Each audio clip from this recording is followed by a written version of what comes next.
Muito bem, então, muito bom dia a todos e a todas.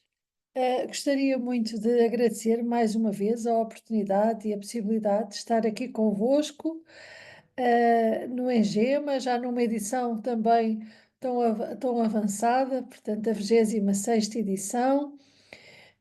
E agradecer o convite que me foi endereçado pela professora Jordana, pela professora Clândia, pela Camila.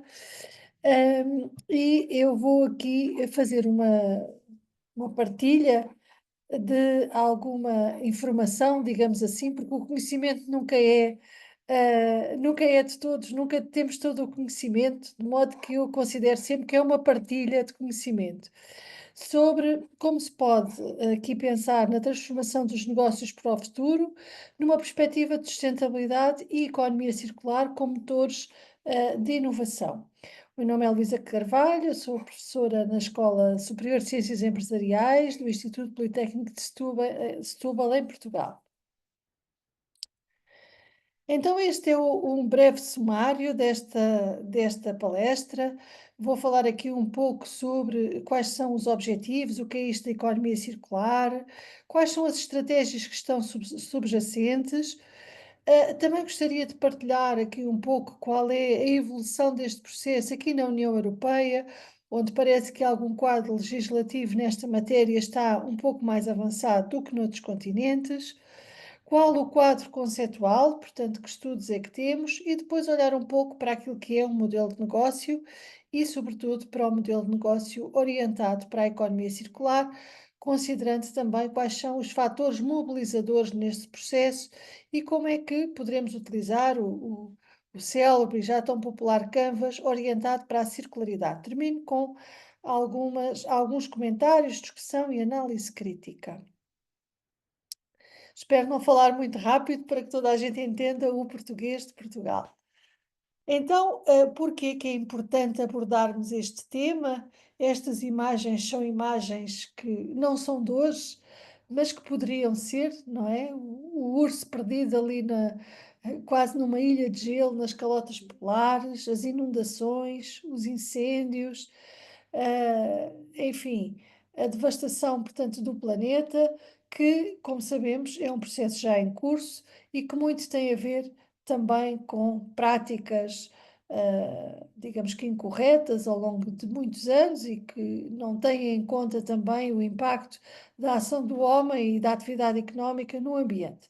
Neste sentido, justifica-se cada vez mais olharmos para este triângulo de equilíbrio entre o ambiental, o social e o económico, ou seja, termos em conta o conceito de sustentabilidade, mas numa visão inovadora, porque também sabemos que as empresas, os países precisam de criar renda, não é? Para que ela seja distribuída, precisam de criar riqueza. E nesse sentido, por vezes, mais do que inibir, importa repensar nas práticas e as empresas terem isso em consideração. Portanto, como é que podemos repensar práticas e olharmos para a sustentabilidade também como uma forma de gerar rendimento e não às vezes como um impedimento ou alguma coisa que as empresas só utilizam por vezes quando querem fazer lavagem de marketing. Neste sentido, vamos discutir esta conceitualização, considerando a relação entre inovação, modelo de negócio, sustentabilidade e circularidade, relacionar também estes conceitos e olhar para eles também numa perspectiva crítica. Começando pelo conceito de economia circular, o conceito de economia circular, portanto, não é um conceito recente, portanto, já há muito que se falava nisto, não é? Na logística reversa, por exemplo.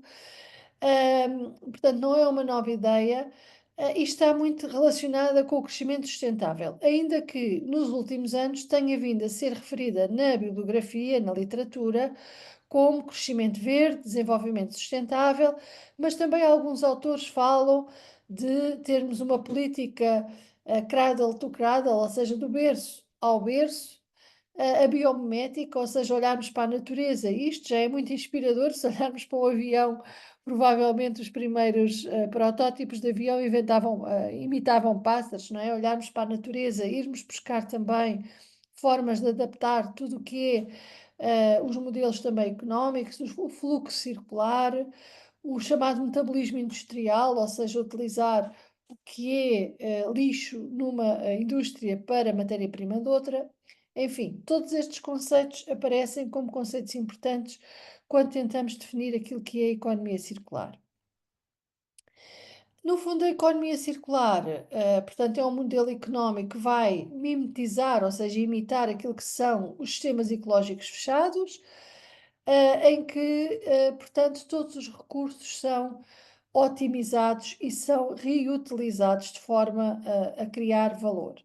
Aparece depois também mais tarde um conceito que é o conceito de cascata, ou seja, essa retenção de valor ser feita num circuito fechado e utilizando, portanto, este modelo, que é um modelo já de 2015 da Ellen MacArthur Foundation, e que mostra como é que, portanto, este diagrama de borboleta ou abordagem de cascata, como é que poderemos transformar, portanto, produção e consumo, extraindo de alguma forma, portanto, os recursos de produção e de consumo, mas utilizando práticas sustentáveis que permitam não só reduzir o consumo de recursos, mas também a geração de novos resíduos com impactos no ambiente.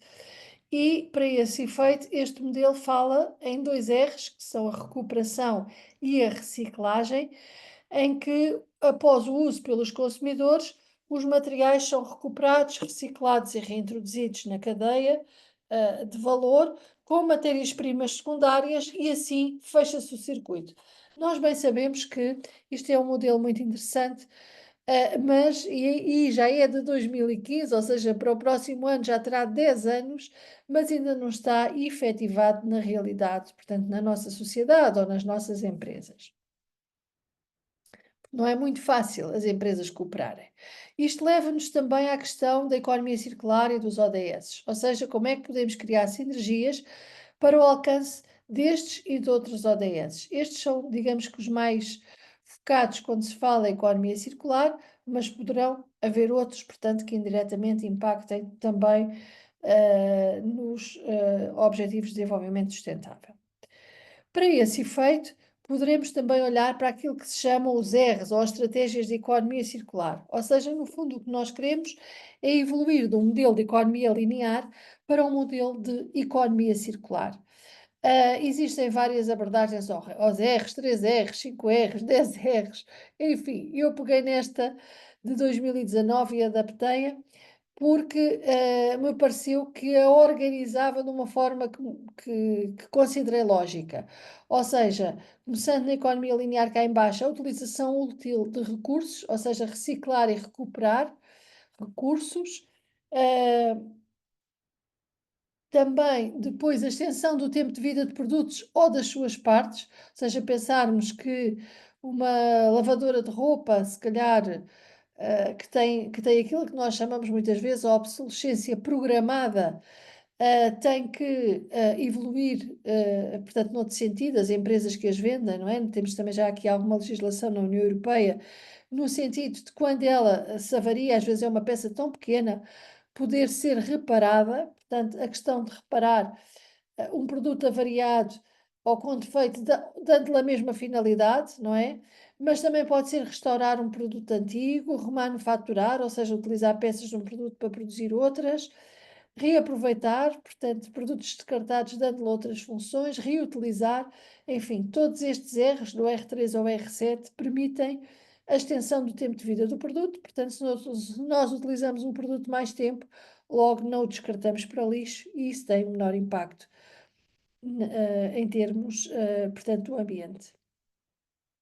E temos ainda o primeiro conjunto de 3 R's, o 0, 1 e o 2, que tem a ver com a produção e utilização inteligente de recursos, ou seja, recusar, tornar redundante através da sua função, portanto, um produto radicalmente diferente. Às vezes, para funcionar com um produto é preciso dois ou três, há produtos que são complementares e aí poder, portanto, minimizar esse tipo de utilização, tornar a utilização do produto mais intensiva, por exemplo, repensar através da partilha, imaginem um automóvel, ou uma furadora, quem é que utiliza furadora? Só quando se muda de casa ou compra um quadro, porque é que a temos em casa? E também reduzir, ou seja, aumentar a eficiência da produção ou uso de produtos em termos do seu consumo de materiais ou de recursos naturais. No fundo, estes erros podem ser estratégias interessantes para aumentarmos a circularidade da economia e irmos tornando a economia mais circular. No entanto, surgem-nos aqui alguns desafios, e estes desafios, que já há pouco eu referi ali no modelo de borboleta ou de cascata, têm a ver também com a questão da colaboração, ou seja, isto será impossível de fazer se não conseguirmos que haja uma colaboração entre as empresas. Muitas vezes o desperdício de uma empresa não é utilizado nessa empresa, é utilizado noutra empresa, não é? Se não houver aqui uma colaboração o modelo de negócio circular e a cadeia de abastecimento circular, não vamos conseguir, portanto, alcançar este desígnio. Então, tem que haver colaborações upstream, ou seja, com fornecedores, fabricantes e retalhistas, e colaborações downstream, ou seja, com os clientes. Portanto, o papel da colaboração na cadeia de abastecimento é, de facto, fundamental para garantir essa circularidade. Existem várias limitações que podem derivar sabemos que colaborar é uma palavra muito bonita, mas nem sempre é fácil, então que podem derivar de parcerias que são desenvolvidas mais ad hoc, de falhas, de conflitos, não é? Entre as organizações, que podem também impedir este processo. Olhando aqui um pouco para como estamos fazendo aqui, quase como uma fotografia da evolução deste processo na União Europeia e partilhando aqui o que está a acontecer deste lado do Atlântico convosco, e tomando como marco só a legislação que tem a ver, direta ou indiretamente, com a economia circular, nós, portanto, desde 2015 que tivemos um plano de ação para a economia circular que envolveu 54 ações que visavam, portanto, a criação de empregos, de investimento, para gerar uma economia competitiva, zero carbono e com eficiência de recursos. A partir daí, foram surgindo vários planos, várias áreas, algumas para setores específicos, por exemplo, para o lixo, para o plástico, para o impacto no mercado de trabalho, etc. Portanto, há alguns documentos específicos. Em 2019, há um documento de viragem, que é o Green Deal, portanto, o Acordo Verde da União Europeia, que pretende transformar desafios climáticos e ambientais em oportunidades. E parece-me que isto é muito importante porque muitas vezes as empresas, como eu dizia há pouco, as organizações, veem estas questões como um custo adicional. É importante que olhem para estes desafios como oportunidades e possibilidades, portanto, também até de criar novos negócios e de aparecerem negócios interessantes. Em 2020 aparecem vários documentos ligados também à questão do clima, com uma estratégia da quinta ao garfo, ou seja, porque é que nós vamos consumir uma maçã que vem, sei lá, de um país que está a 500 ou a 1000 ou 2000 quilómetros da nossa casa e não estamos a consumir os produtos que são produzidos localmente, ou seja, beneficiando aqui a questão dos circuitos curtos de produção e de consumo. Também tudo o que tem a ver com a biodiversidade, as estratégias europeias para os sistemas energéticos, hidrogênio, etc. Depois, ainda em 2020, também há o Plano de Ação para a Economia Circular, que também pretende criar um modelo económico baseado neste conceito que se chama o crescimento regenerativo, e em 21 aparece uma aliança global para a economia circular e eficiência de recursos, sobretudo focada na governança, ou seja, como é que poderemos também desenvolver estes processos, não só dentro da União Europeia, mas também com países terceiros, com os quais a União Europeia tem comércio. Em 22 e 23 também há a adoção de várias medidas, nomeadamente medidas de ecodesign de produtos. Eu vou só mostrar-vos aqui a minha garrafa. Desde este ano, aqui na União Europeia, as garrafas de água ou de leite, ou seja, do que for, não largam a tampinha. Isto é um exemplo de ecodesign para proteger o ambiente. Ou seja, o que é que se verificava? Que muitas das tampinhas, ao estarem soltas, eram perdidas e não eram recicladas. Portanto, atualmente, todas as garrafas têm que ter tampinhas que não se desprendem, seja do que for, de suco, de água, Tetra Pak, tudo isso. Portanto, isto é um exemplo de governança, portanto, é o exemplo de ecodesign de produtos. Muitas vezes os produtos, quando são desenhados, não têm em conta também a sua reciclagem. E isso também acaba por ser aqui um impedimento desse processo.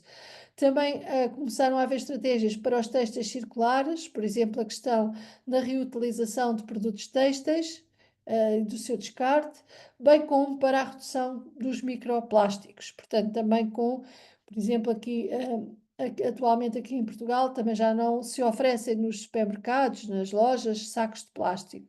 A pessoa, se quiser, tem que o comprar. Isso é um incentivo a utilizar menos o plástico, porque, enfim, quando vamos às compras já levamos o nosso saco, não vamos estar a comprar sempre sacos que são muito caros, não é? Então são formas também de reduzir, portanto, esta questão dos plásticos, aqui mexendo na carteira do consumidor, que às vezes é a única forma de o fazer. Também em 2023 apareceram regras para a reparação de bens, ou seja, as marcas não têm que ter um sistema de pós-venda para a reparação dos produtos, para que eles não sejam de imediato descartados, não é? Para combater um pouco aquela questão da obsolescência programada. E continuam a aparecer, portanto, novas diretivas, leis, etc., ligadas aqui à questão da circularidade. Também vos posso dizer que, atualmente, grande parte do financiamento para projetos de investigação da União Europeia tem em conta, pelo menos, um indicador que tenha a ver com sustentabilidade. Voltando aqui para os estudos sobre economia circular, como é que nós também podemos fazer esta abordagem? Esta abordagem da economia circular pode ser feita tendo em conta diversos níveis, um nível macro que tem mais a ver com os sistemas industriais de produção e de consumo, ou com a análise de uma economia propriamente dita, o nível meso, que tem a ver com setores de atividade, por exemplo, estudar o setor da moda, da construção, da agricultura, ou materiais específicos, uma análise micro, mais ao nível da empresa, ou uma análise nano, mais ao nível de um produto em concreto, não é? Ou seja, vamos aqui de uma análise mais sistémica para uma análise mais de intervenção concreta, tendo em conta também todo o processo de redes e de abordagens de caráter regional. Isto leva-nos à necessidade de olhar aqui para o modelo de negócio, muito rapidamente. O modelo de negócio, portanto, há de ser um modelo que vai capturar e criar valor, que também pode ser uma ferramenta de internacionalização. Mas quando olhamos para o modelo de negócio mais focado na sustentabilidade e na circularidade, são modelos de negócio também que vão ter em conta aspectos como serem facilitadores de alterações estratégicas no processo inovador e fontes de vantagens competitivas. Ou seja, a dinâmica aqui do processo do modelo de negócio, em termos da sua inovação, também pode ter vários níveis de intensidade do grau de inovação. Portanto, pode ser alguma coisa totalmente nova para uma empresa, pode ser nova para um país, novo para a indústria, e estas mudanças também, do ponto de vista da sua inovação, podem ser mais individuais ou estruturais. É quase como pegar nos conceitos de inovação e trazer aqui para este tema. Também poderão haver aqui outros fatores que possam desencadear esta inovação no modelo de negócio, nomeadamente ambientes competitivos, a legislação, por exemplo, que pode implicar que as empresas, de forma coerciva, tenham que fazer essas alterações, o financiamento público, o tributo ambiental, portanto, tudo o que possa ter a ver até também com os impostos, não é? Que podem favorecer ou dificultar este processo. Também há que ter aqui em conta que há algumas áreas que também são mobilizadoras de inovação no modelo de negócio, como a sustentabilidade, a economia circular e a própria digitalização. Nós aqui vamos olhar mais para este contexto, portanto, este quadro mostra várias possibilidades de inovação no modelo de negócio, e nós vamos olhar aqui mais para o contexto portanto, dos modelos de negócio circulares. Tendo em conta aqui, portanto, esta circularidade ou sustentabilidade do modelo de negócio, estes autores, no estudo que efetuaram de caráter empírico, verificaram que poderão haver novos aspectos que possam influenciar, portanto, todo este processo, nomeadamente a sustentabilidade, com o foco dando foco à sustentabilidade nas operações de negócio para manter a competitividade, as tecnologias de informação, portanto, através de uma gestão mais eficiente de dados, também poderemos, por exemplo, fazer uma otimização de recursos, de reutilização de lixo, etc. A questão da economia circular, de fazer o fecho da cadeia, as cadeias de valor ou a logística, as cadeias logísticas estarem interconectadas. Também as próprias organizações têm que ter valores fundamentais ou centrais e têm que ter um conjunto de compromissos, bem como estarem interessadas em criar valor para as partes interessadas e garantir também aqui o investimento em capitais futuros.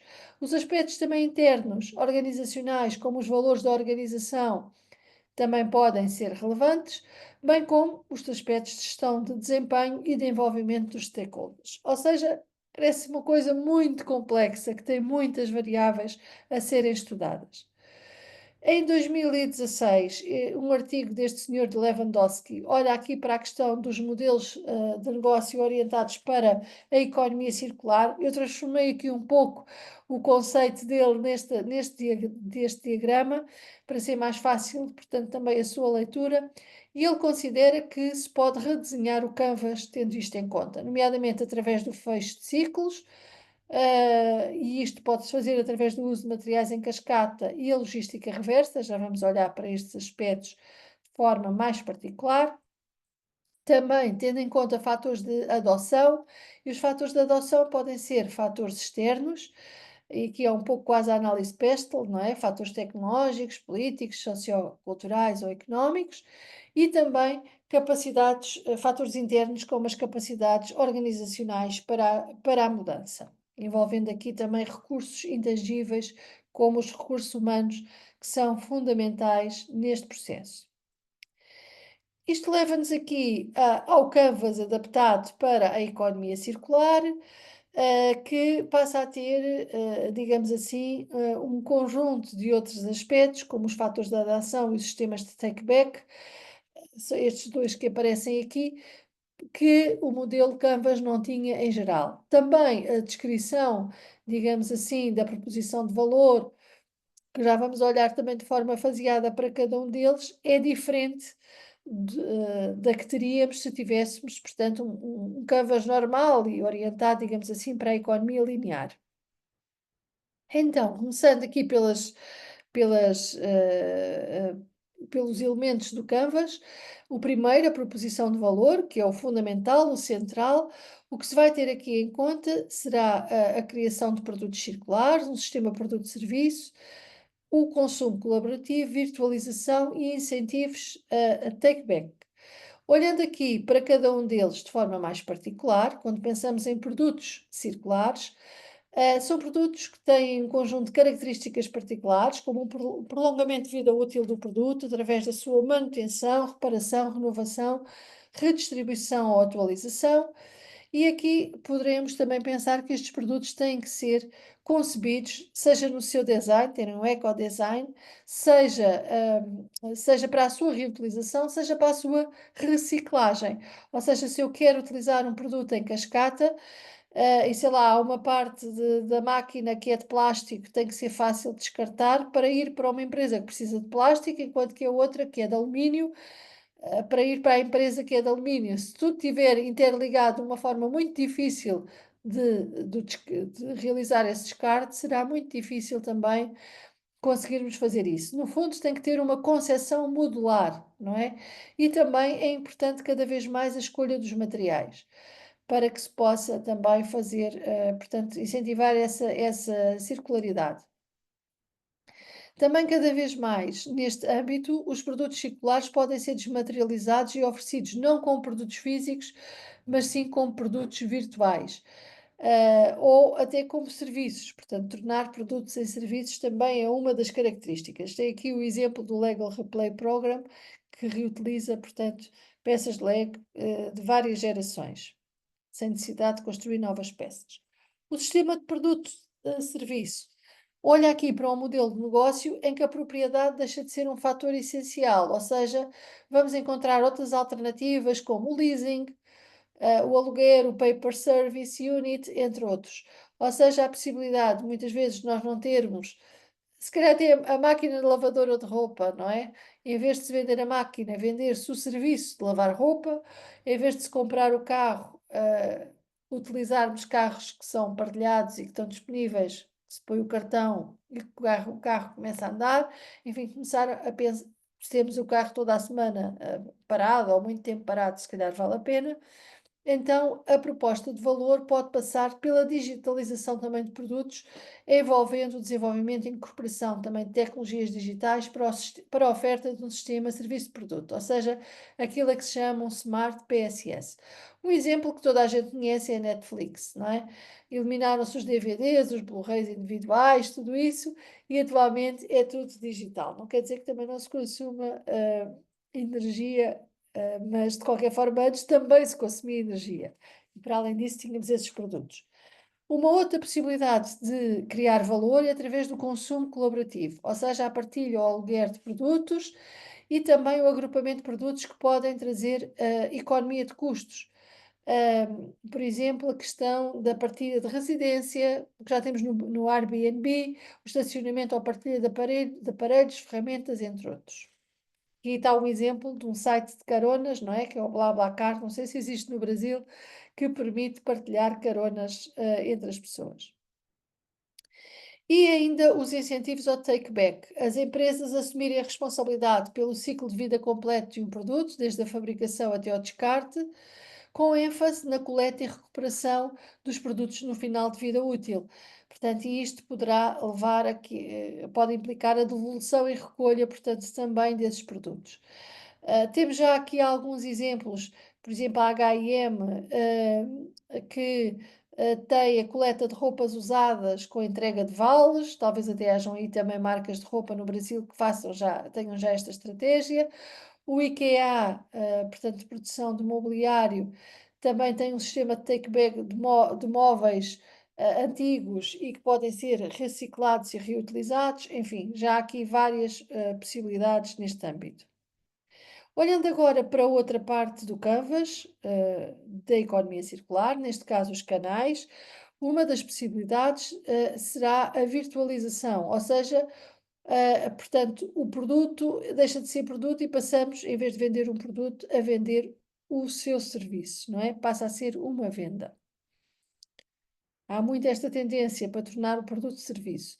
Uma outra área, o relacionamento com clientes, é a questão do trabalho em rede, ou seja, eliminação de desperdício, reciclagem e marketing social, no sentido, portanto, de portanto, reciclar embalagens que depois são utilizadas para criar, sei lá, solas de sapatilhas, produtos de higiene pessoal, frascos, muita coisa que já é feita neste âmbito. Também aqui na segmentação de clientes, que é algo também aqui, sobretudo se tivermos aqui pessoas da área do marketing, mais controverso, isto porque nós, quando começamos a estudar administração, naquelas cadeiras de economia inicial, consideramos sempre que o consumidor é totalmente racional, não é? Para conseguirmos pôr aquilo tudo ceteris paribus, mas sabemos, à medida que vamos estudando e entrando mais nos conceitos da administração, que isto não é verdade, não é? Há muitos consumidores que são irracionais no seu comportamento, não é?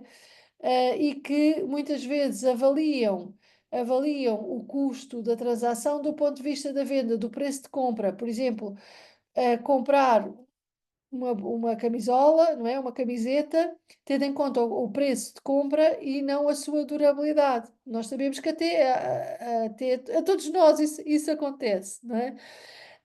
Então, e muitas vezes o produto não é durável e até economicamente não é o mais favorável, porque se vai estragar muito mais rapidamente.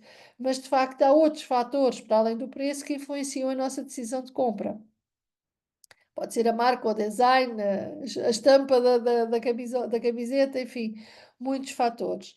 Também o conflito de interesses das empresas. Portanto, as empresas muitas vezes também já têm valor investido num determinado design, se tiverem que alterar o design de um produto, de uma garrafa, etc., isso implica fazerem um investimento. portanto, não estão muito orientadas para o longo prazo, estão para o curto prazo, não é? Ou seja, portanto, as receitas são sales based e não used based. E há que fazer essa transição. Por vezes isso tem que ser feito através da legislação, porque de forma voluntária as empresas não o fazem.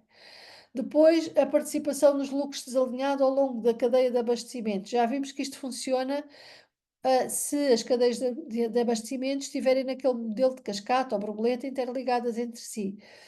Ah, como é que se pode também fazer isto? Como é que se pode gerar também produtos com design que possam ser descartados? Como é que se pode gerar também formas de criar valor nessa cooperação entre as empresas? E aqui também se pode sugerir alguma legislação nesse sentido. E depois ainda temos um outro fator que afeta as cadeias de abastecimento, que é a dispersão geográfica. Todos nós sabemos que atualmente as cadeias de abastecimento são globais, não é? Para produzir um automóvel, o chassi é produzido num país, os estofos são produzidos no outro, a parte eletrónica no outro, enfim.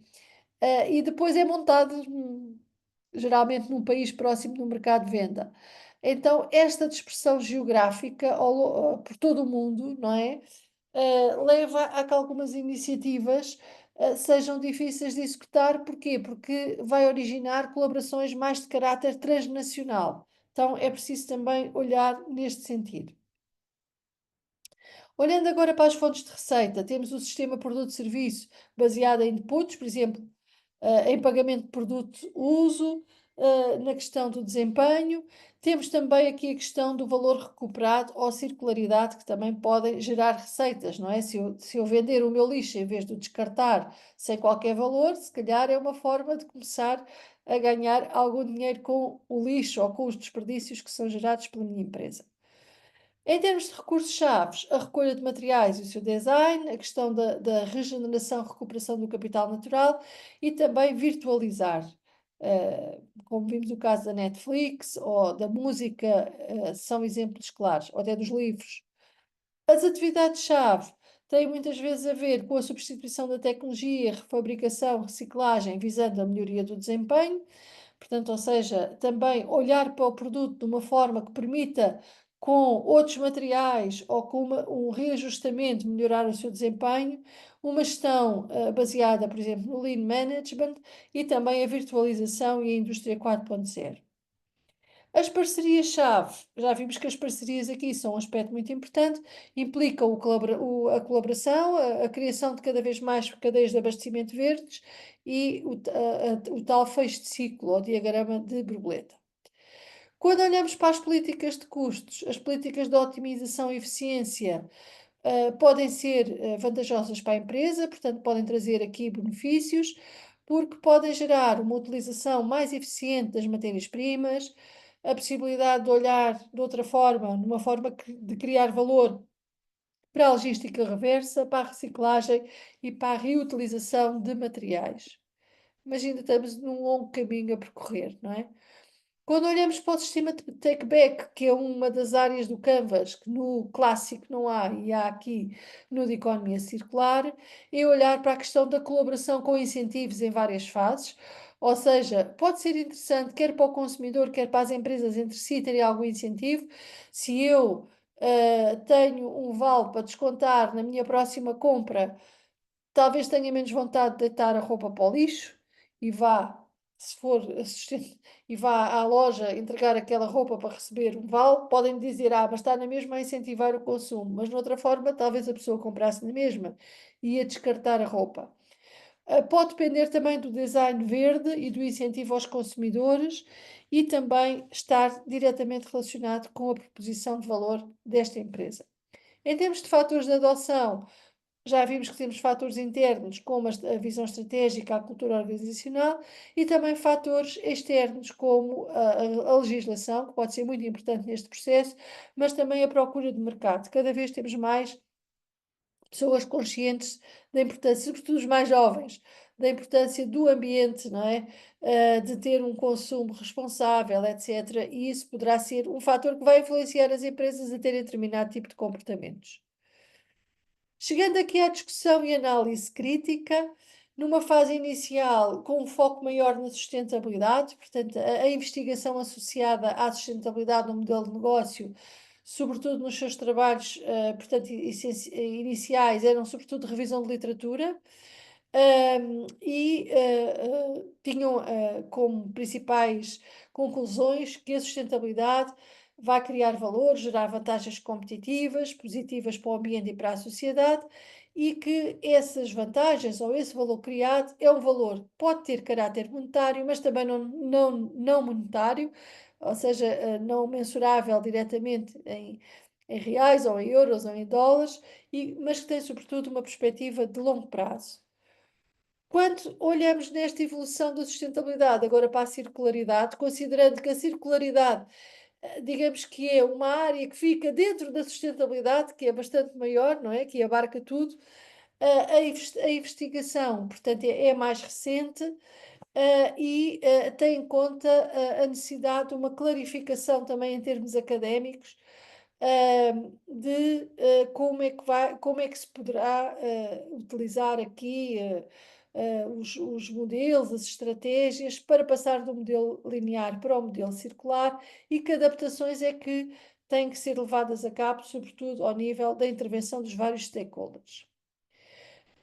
Há aqui um aspecto crítico que é a questão da criação de valor, que se baseia sobretudo quando olhamos para o modelo de negócios de caráter circular na digitalização, ou seja, transformar produtos palpáveis em serviços digitais, na logística reversa e nas parcerias estratégicas.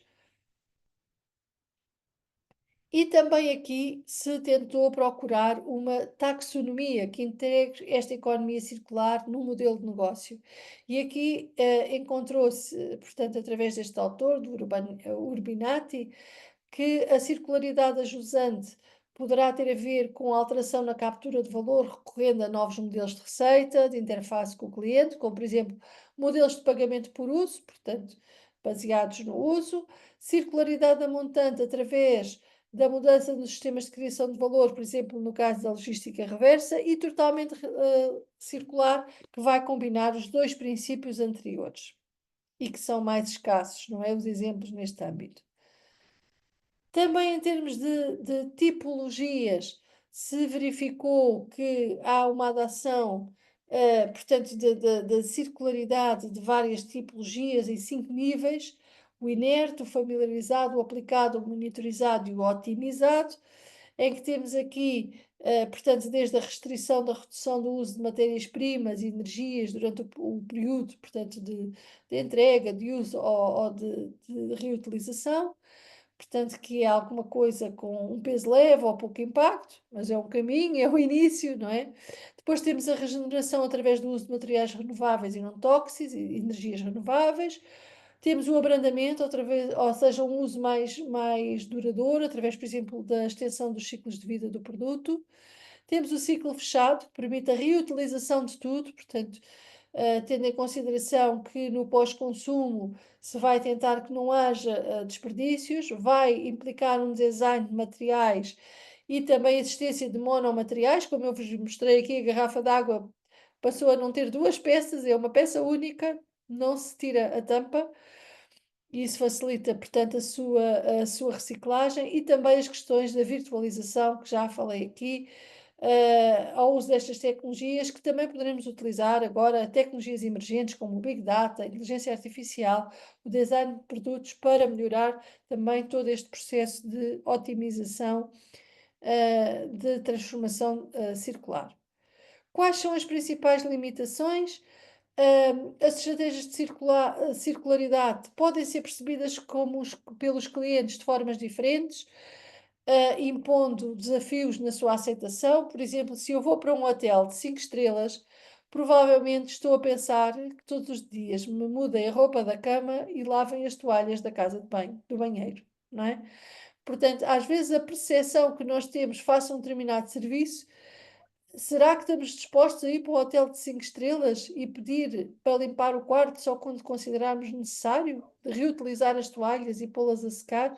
Ou seja, a questão do preço e da expectativa daquilo que o cliente vai pagar por um determinado serviço também pode implicar que ele esteja menos disponível para ter um comportamento sustentável.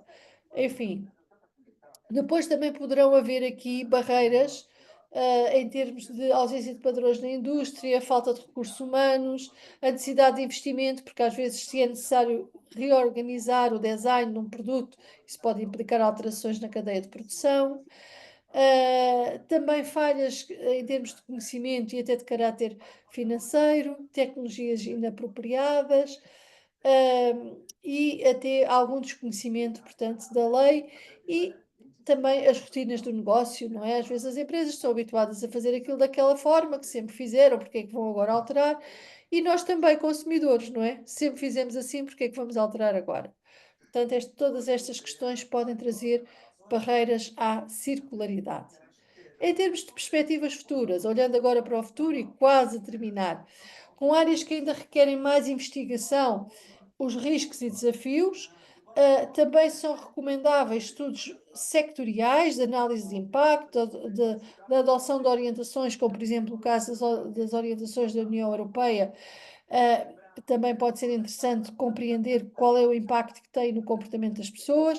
Os estudos sobre o comportamento do consumidor e sobre o impacto das políticas públicas também poderão ser temas de investigação interessantes. Também se verifica que há pressões cada vez maiores sobre os recursos naturais e as alterações climáticas, isso também justifica, portanto, aqui como quase uma síntese final, olharmos para este processo e que a inovação no modelo de negócio passa, naturalmente, pela sustentabilidade e circularidade. Mesmo para terminar, os resultados dependem da existência aqui de um ecossistema também empreendedor que permite esta interligação, esta ligação. E voltando quase a uma aula do ensino médio, não sei se vocês se lembram deste senhor, do Lavoisier, mas eu lembro-me, nas minhas aulas de Físico-Química, que se dizia, na natureza nada se cria, nada se perde, tudo se transforma. E, no fundo, é este o conceito fundamental da circularidade. Eu agora tenho só aqui alguns aspectos, mas que vou passar muito rapidamente, que são alguns projetos que se desenvolveram aqui ligados à parte da circularidade, seja na nossa Aliança Europeia, que é um projeto financiado pela União Europeia, também tivemos aqui um projeto chamado Mais Negócios, Menos Desperdício, em que demos formação para pessoas, portanto, sobretudo para empresários. O projeto também, o Digitool, também trabalhou nesse sentido. Tem alguma bibliografia e eu gostaria agora de vos agradecer pela vossa atenção e fico ao dispor se houverem questões e passo a palavra para esse lado.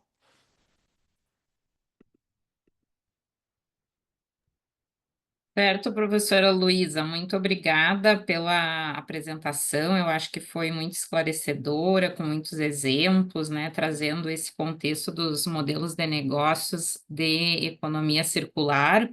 Os participantes podem estar enviando perguntas pelo chat ou pela ferramenta, né, do que é a. Não sei, ainda não temos, né, perguntas. Bom, então, professora Luísa, enquanto, né, os participantes colocam as suas perguntas, já temos aqui uma pergunta da Denise. A Denise Souza, ela pergunta: em que nível de aceitação e maturidade está o reuso e circularidade de resíduos coprodutos de indústrias siderúrgicas na Europa? Então, Denise, é uma indústria em concreto, se calhar não consigo dar aqui uma resposta totalmente precisa, mas pela informação, portanto, que eu tenho sobre esse setor de atividade, continuam a subsistir, portanto, algumas dificuldades. Até temos aqui, não muito longe de Setúbal, uma indústria, portanto, dessas e que ainda tem um impacto ambiental, portanto, muito grande.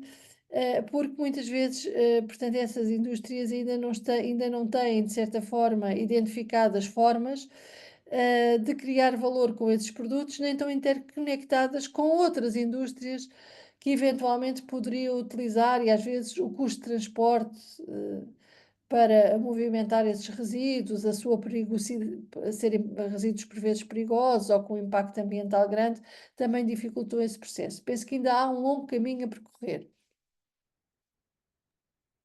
Obrigada, professora Luísa.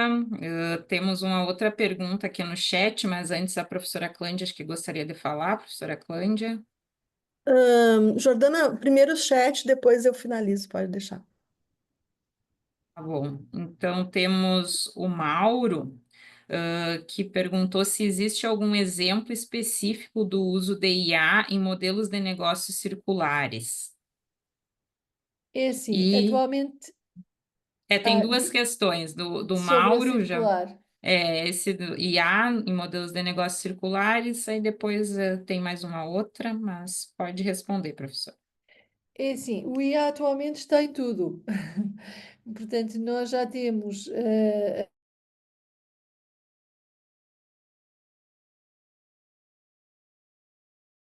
indústrias, existem já modelos eletrónicos de economia circular que permitem, por exemplo, no setor da automóvel, a otimização, portanto, por exemplo, na construção dos veículos,